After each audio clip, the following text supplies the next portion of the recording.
Dan yang paling tinggi dalam syukur kita bukan hanya ucapan, tapi syukur itu dua hal, ucapan dan perbuatan. Allah memberikan nikmat harta, kita gunakan harta itu di jalan Allah. Allah berikan nikmat sehat, kita gunakan sehat itu untuk beribadah kepada Allah.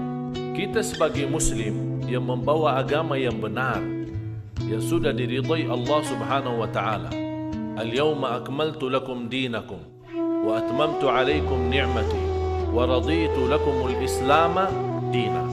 Dan kita sama-sama membaca raditu billahi rabba wa bil islami dina wa bi Muhammadin sallallahu alaihi wasallam nabiyyan wa rasul. Ini perlu perkataan ini ada bukti.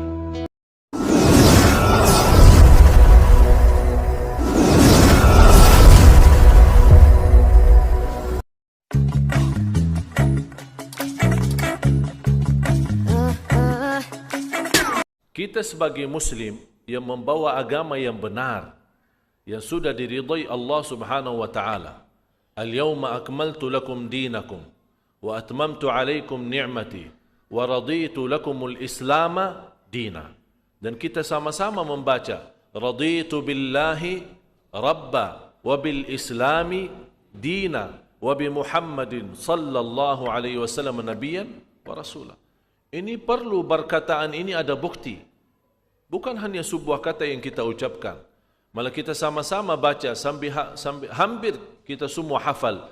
Waktu kita salat membaca dalam iftitah kita, inna salati wa nusuki wa mahyaya wa mamati lillahi rabbil alamin. Mana yang lillah? Yang mana yang lillah? Yang kita lihat kesibukan manusia mengejar dunia luar biasa. Padahal waktu kerja ditentukan 8 jam, masuknya jam sekian, habisnya jam sekian. Tapi di luar kerja pun masih manusia mencari dunia. Seolah-olah tidak puas dan tidak akan puas. Yang miskin, stres. Yang kaya, stres. Yang sehat, stres. Yang sakit, apalagi. Yang sudah beristri berkeluarga, stres. Yang belum berjodoh, stres. Yang sudah punya keturunan, stres. Yang tidak punya anak, stres juga. Semuanya stres. Kenapa kita menjadi manusia? Ya, padahal kita memiliki kehidupan, apalagi di Indonesia. Subhanallah, kalau kita bandingkan Indonesia dan Afrika, luar biasa kenikmatan yang Allah limpahkan untuk Indonesia. Surga dunia. Di sana orang-orang, kalau waktu kita membawa Al-Quran, diributkan di kampung. Karena cuma satu Quran. Satu. Diributkan. Akhirnya kita meeting, rapat. Ini coba lihat rapatnya buat apa. Bagaimana sistem kita membagi Al-Quran cuma satu. Karena waktu saya ke sana tidak bawa Quran, cuma Quran pribadi saya bagi. Begitu dilihat ribut semua. Akhirnya kita tentukan, ambil keputusan, Al-Quran itu setiap hari masuk dalam satu rumah. Begitu kita sambut membawa Al-Quran ke rumah yang menjadi gilirannya, subhanallah, dibuat pesta di rumah itu. Pesta besar. Dan kesenangan luar biasa, Al-Quran datang ke rumah kita. Dan semua mulai dari orang tua sampai anak membawa Al-Quran dan baca semampunya mereka. Bergiliran. Coba lihat pas hari pisah, pindahan Al-Quran dari rumah ini ke rumah itu, anak pun nangisnya luar biasa. Menunggu kapan kesempatan lagi Al-Quran bisa balik ke rumah ini. Kita mohon maaf, saking banyak Al-Quran malah debu lebih banyak sekarang. Atau kita orang sudah membawa Al-Quran, kalau kita baca Al-Quran dalam setiap Ramadan, kita baca. Habis selesai Ramadan, kita masukin dalam lemari dan kita kunci. InsyaAllah ketemu bulan Ramadan yang akan datang. Begitu sikap kita sekarang. Akibatnya apa? Nikmatan yang kita dapat, kemudahan rizki yang kita dapat, semua tidak ada berkahnya. kita merasa masih kesempitan dalam kehidupan kita. Bapak Ibu, jamaah sekalian yang dimuliakan Allah Subhanahu wa taala, sebelum kita minta sesuatu yang tidak ada, syukuri yang sudah ada. Kita belum lunas syukur kita. Belum lunas. Kalau ini sudah lunas, insya-Allah yang belum ada akan datang sendiri. La in syakartum la azidannakum. Cuman kita sibuk, yang sudah ada dilupakan, kita minta yang belum ada, akhirnya bertambah banyak tugas kita untuk mensyukuri yang sudah lalu dan yang belum datang. Berat jadinya. Tapi kalau kita selalu bersyukur kepada Allah Subhanahu wa taala, terjamin. Dan yang paling tinggi dalam syukur kita bukan hanya ucapan, tapi syukur itu dua hal, ucapan dan perbuatan. Allah memberikan nikmat harta, kita gunakan harta itu di jalan Allah. Allah berikan nikmat sihat, kita gunakan sihat itu untuk beribadah kepada Allah. Allah berikan nikmat mata, kita berbanyak melihat Al-Quran. Allah memberikan kaki, kita berlangkah-langkah ke masjid. Dan mohon maaf Bapak Ibu, saya tidak tahu memanggil Bapak Ibu jamaah Masjid Al-Kautsar atau jamaah acara Isra Mi'raj. Apa yang kira-kira tepat untuk dipanggil?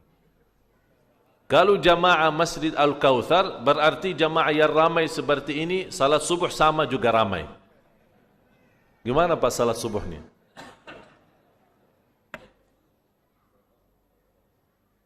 Berarti kita punya masalah. Mari kita sama-sama mempelajari hikmah daripada Isra Mi'raj. Mohon maaf, saya tidak akan menceritakan sedetail Isra Mi'raj itu apa. 6 kali pertemuan belum tentu habis cerita Isra Mi'raj. Tapi saya berusaha singkat, padat, tapi insya-Allah bermanfaat. Lewat firman Allah Subhanahu wa taala suratul Isra yang dibacakan oleh qari kita tadi. أعوذ بالله من الشيطان الرجيم بسم الله الرحمن الرحيم سبحان الذي أسرى بعبده ليلا من المسجد الحرام إلى المسجد الأقصى الذي باركنا حوله لنريه من آياتنا إنه هو السميع البصير صدق الله العظيم. Dimulai ayat ini dengan firman Subhan. Saya tertarik ayat Al-Quran itu semua sebuah kata punya hikmah. Tidak sembarangan Allah membawa bahasa. Beda Subhan sama Alhamdulillah. Alhamdulillahi Rabbil Alamin. Alhamdulillahi Fatiris Samawati wal Ard. Alhamdulillahi alladhi anzala ala abdihi al-kitaba walam yaj'al lahu iwaja, suratul Kahfi. Ini banyak ayat mulai dengan Alhamdulillah. Kenapa ayat ini hanya dipilih dengan firman Subhan? Karena peristiwa Isra Mi'raj itu di luar batas manusia, di luar kemampuan manusia. Hanya yang mampu mewujudkan atau melaksanakan peristiwa Isra Mi'raj hanya yang maha kuasa, Allah Subhanahu wa ta'ala. Bapak Ibu, kalau kita melihat sebuah masjid yang mewah dan luar biasa, kita ucapkan apa? Subhanallah. Kalau kita masuk rumah seorang dan rumahnya besar, mewah, kita ucapkan apa? Subhanallah. Kalau kita melihat sesuatu peristiwa yang dahsyat, yang menarik perhatian kita, kita ucapkan apa? Subhanallah. Kalau kita lihat seorang ibu yang cantik luar biasa, kita ucapkan apa? Astaghfirullah. Kok subhanallah mulu? Astaghfirullah.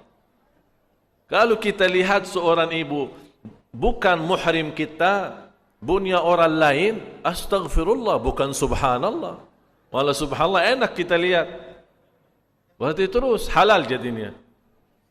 Kalau pandangan mata pertama melihat boleh dihalalkan oleh Islam. Tapi tidak boleh lama. Jadi ada orang lihat, Ustaz masih satu-satu. Alasannya karena masih pertama ternyata banjangan. Tapi begitu kita tahu wanita ini bukan hak kita, bukan muhrim kita, langsung kita tutup, menjaga pandangan kita dan mengucapkan astaghfirullah. Kenapa? Karena pandangan mata sekali melihat itu panahnya syaitan.